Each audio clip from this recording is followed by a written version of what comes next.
If you have an iOS, you don't need antivirus. You're talking about Yeah, for on an iPhone Android.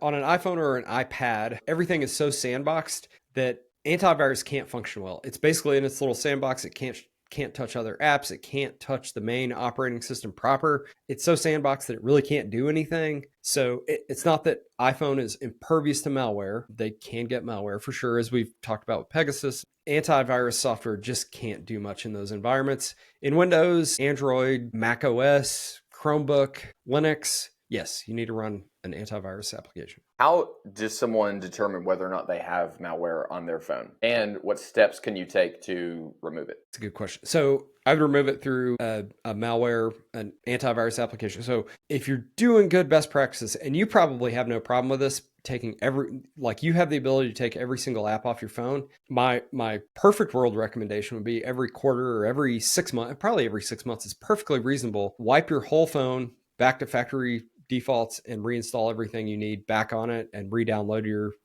pictures from iCloud or however you handle that stuff. That would be my perfect world recommendation. Almost no one is. Because when you do that, as far as I understand, with the way a factory reset and an iCloud restore works, is it doesn't save the individual apps into iCloud. It re-downloads a new version Yeah. and the Over. updated version whenever you do that backup. Correct? Yes. Now, Okay.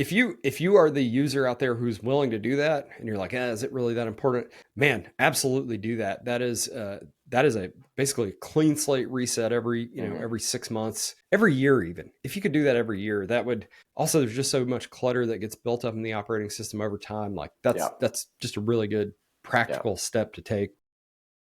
It takes about a day too. If anyone's Yeah. interested, it takes about a day to go into your settings, do a full. You're basically erasing it like you were going to sell it or something like that, and then setting it up as a quote new device from your previous backup. So make sure you back it up right before you do it.